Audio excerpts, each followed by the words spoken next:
बिस्मिल्लाहिर्रहमानिर्रहीम अल्लाहुम्मा सल्लि व सल्लिम मुबारक अला सय्यिदिना मोहम्मद व अला आलि मोहम्मद।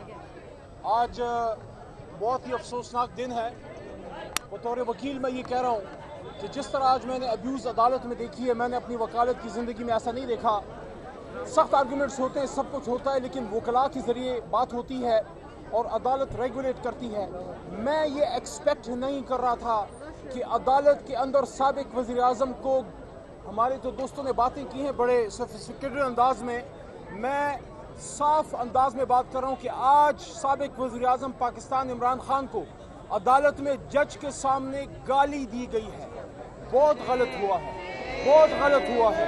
आप अपने दलाइल में वजन पैदा करें, आप गालियाँ ना दें, आप अब्यूज़ ना करें। और केस तो पिछली पेशी में ख़त्म हो चुका था। आज तो 9 बजे हम इस उम्मीद में थे कि फैसला आएगा। हम तो हाई कोर्ट में थे। आज हाई कोर्ट में मोहतरम चीफ जस्टिस साहब के सामने हमने दरख्वास्त दी कि साइफर केस जो कल लगना था और यौम तकबीर की वजह से छुट्टी दी गई। 24 साल बाद इनको छुट्टी याद आई, अच्छी बात है, यौम तकबीर हम सबका है। लेकिन ये भी सोचिए कि जिसने बम बनाया अब्दुल कदीर खान, उसका नाम तक कल ऑफिशियल डॉक्यूमेंटेशन में, कल किसी प्रेस रिलीज में, वज़ीर आज़म शहबाज शरीफ के ट्वीट में कहीं डॉक्टर कदीर का नाम नहीं था।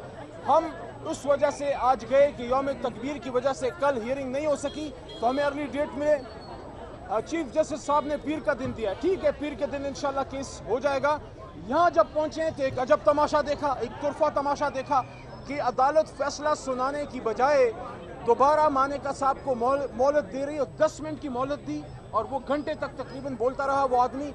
और वो ये नहीं सोच रहा था कि उस अदालत में ये हमारी बहनें और माएँ बैठी हैं, हमारी ख़वातीन बैठी हैं। लेकिन हम दोबारा ये कहते हैं, जिस तरह बैरिस्टर गौर साहब ने, उमर यूब साहब ने और शिबली साहब ने और हमारे वकला ने ये बात की है कि इंशाल्लाह, और हमारी बहन ने कमल शोज़ब साहिबा ने भी, कि हम अपना हौसला नहीं हारेंगे। मैंने अदालत में अपने वकला को भी ये बात की, हमारा काम मुकाबला करना है। हम हर फोरम पे जाएंगे, दलाइल में वजन पैदा करेंगे, हमारे पास मजबूत केस है। और एक सवाल मैं ज़रूर मानिका साहब से पूछना चाहता हूँ बसद एहतराम, क्योंकि उम्र में मुझसे बड़े हैं।